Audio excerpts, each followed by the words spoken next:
Hello, everybody. Welcome to another conversation on Axis and Allies. Today, we will be talking about the British strategy. And first off, I'm going to start with some opening considerations. So the Allies, they need to describe, really decide what they want to do. Are they going to go Germany first? Are they going Japan first? Are they splitting?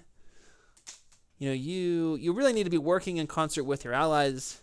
If you're just doing your own thing as Britain, you're going to become very ineffective very quickly and have a lot of trouble. So on that note, if you're going Germany first, be aggressive. You need to be a little more reckless in your attacks with Germany. However, if the U.S. is heavily going after the Japanese, then you should be a little more conservative, especially with your navy. Understanding that you could lose your navy and become totally ineffective, or possibly even get captured by the Germans early in the game. Those are things you really want to avoid in both cases. In general, I find Britain's actually probably the hardest player to play well, hardest country. You can help in a lot of areas very quickly, but you're at a huge risk of losing a lot of land, a lot of territory, and really becoming fairly ineffective and not doing a whole lot, after a few turns. And lastly, another consideration is, what do you choose to do in Africa and India and the Pacific? Those are some of your biggest choices. What do you do over here?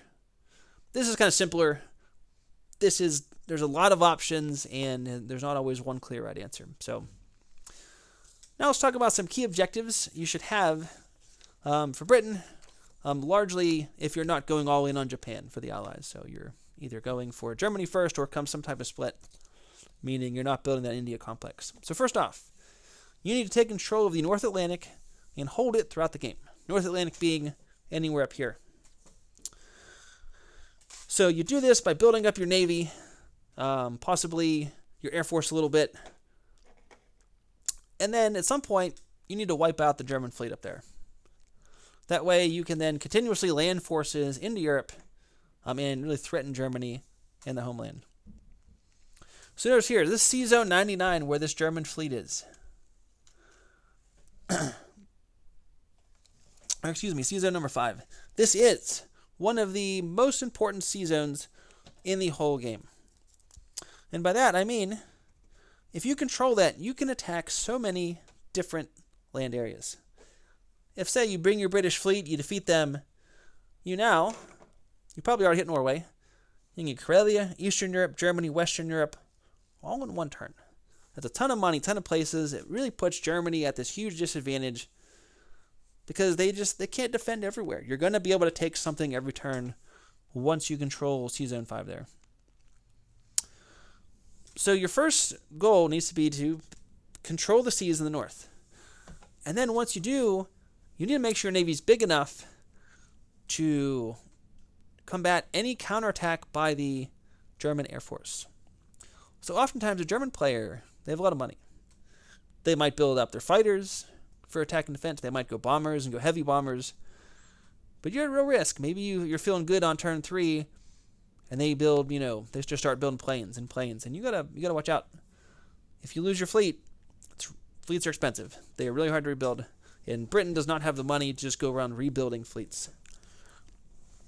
And so, generally speaking, for Britain, your best purchases are going to be either battleships or aircraft carriers and planes in terms of defense against air units while also providing some attack on the land. And you need to get up to 4 transports. You always need 4 transports there to maximize the fact that you have 8 units a turn you can build it in England, and then with 4 transport you can move all 8 to Europe and the mainland at the same time. Yeah, so your first goal is to take control of the seas. Once you have that, your next goal, as I've already alluded, is to start taking lots of territories. Now, often, at first, you can't necessarily hold them. It's a little tit for tat. You send a couple guys here, a couple guys there. That's okay. It gets you money. It disrupts the Germans. And maybe most importantly, it saves Russia from just getting overwhelmed by the Germans. Because if you cannot start to project power into Europe, Russia's probably going to fall within a handful of turns. And so, from here, from Sea Zone 5, you can now, Norway should already be yours. You can help the Russians in Karelia, Eastern Europe, Germany, Western Europe. Now, most German players will not leave Germany poorly defended. If they do, we'll take it.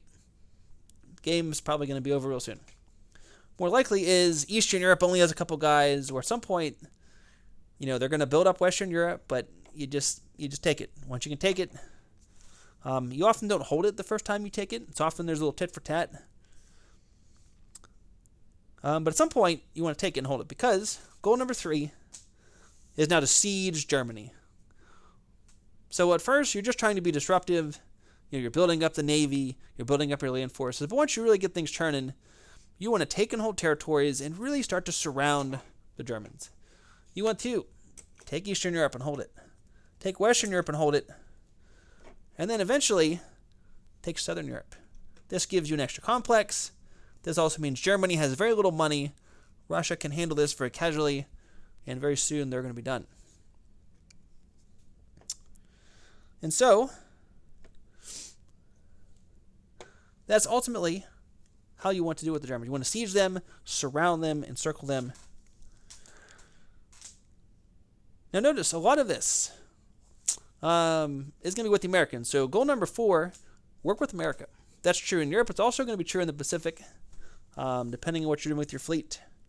We'll talk about Africa and Asia at the end here. But yeah, when you're trying to take control of the North Atlantic, often, you have a fleet to start, they start, you got to come together, have a joint fleet, maybe somewhere around here, jointly go in here. Sometimes the Americans come up here, you come in here. You can kind of flood guys all over the place that way, help Russia a little more. There's a lot of options. But you need to think of ways where you can work together to kind of get control of the Atlantic and then start flooding Europe with men. So they can also be very helpful in helping you to encircle Germany. So with the siege of Germany, often, once you get 4 transports, if you can send 8 men a turn to Western Europe, and then the Americans have 3 or 4, they can send 6 to 8 men. That's 16 men a turn potentially going to Europe from the Allies. The Germans just cannot withstand that assault, given that Russia is going to have some men and some level of influence in attacking here. So, and then lastly, do try to think, though, guard your Navy and Air Force. You don't want to lose all your planes or all your boats. It's expensive. You don't have a lot of money. And so kind of part of your broader strategy, just protect the expensive assets. If you lose some men, that's okay.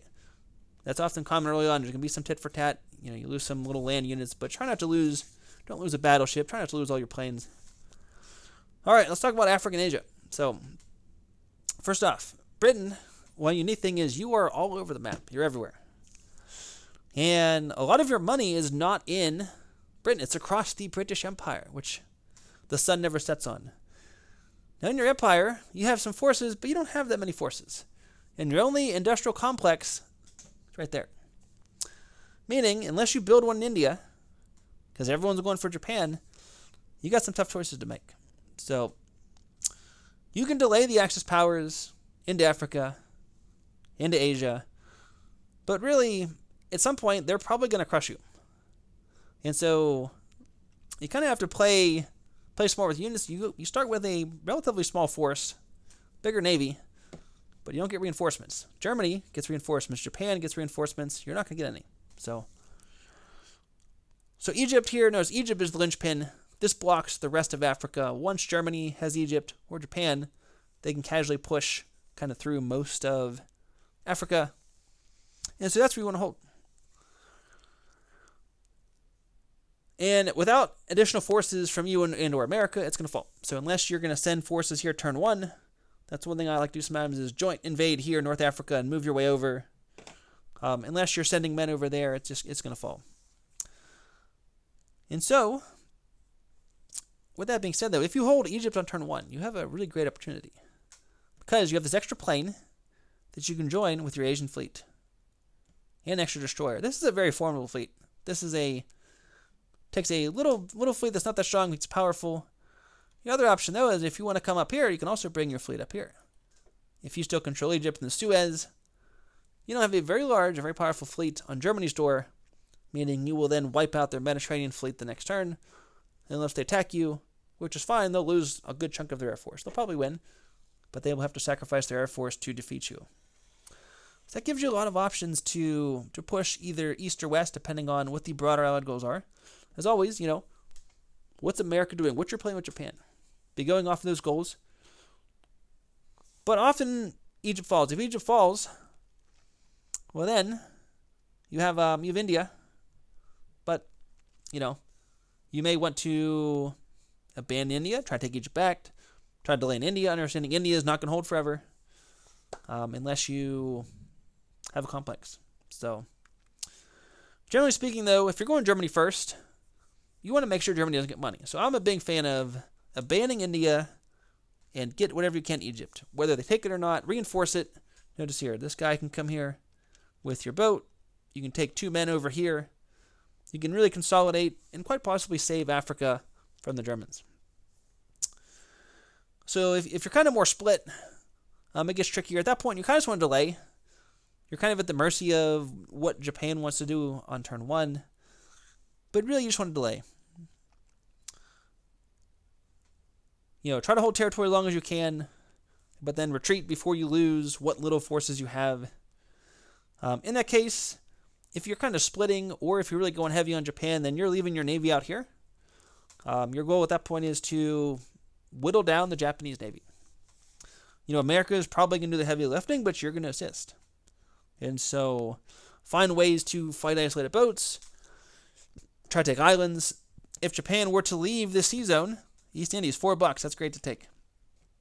Now, often they won't. Often they're going to guard you. So kind of a lot over here will depend on what they do. A couple options are, without these boats, if they die, you could potentially come here, coalesce together, then try to move up. Some other options there are, basically you want to play a little cat and mouse. This is a decently formidable force, but if they send enough, they will kill it. And so maybe you want to back up a little bit. Maybe come back here, see what happens next turn. Come over here, see what they do. But be thinking that, once these boats are dead, you have no production. So once those boats are dead, your time over here is done. Once these men are dead, you've lost all that land, all that money, and you're probably not getting it back unless America really, really starts to do well and help you. So lastly in Asia, though, sometimes the Allies wanted to say go Japan first, and I mean everyone's going Japan first. Russia sends some men to pinch them. In this case, you are building a complex in India. The Americans are putting a complex there, and you're just going to pinch them real hard. Now, the strategy actually is pretty effective against Japan. They only start with $30. They don't have the largest land force. Their navy is very impressive. But you can typically pinch Japan very casually, understanding that you, in this scenario, must hold India. Under any circumstances, Russia's probably going to help. They're probably going to send at least a couple men down. Maybe a plane.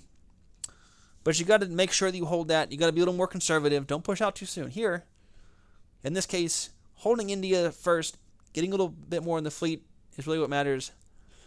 And then push out second, push out here, East Indies, Indochina, take one of these. But note, if you do that, Britain is at high risk of getting captured, and Russia is going to get massive pressure from Germany because there'll be nothing to stop them from just sending everything they have at the Russians. So,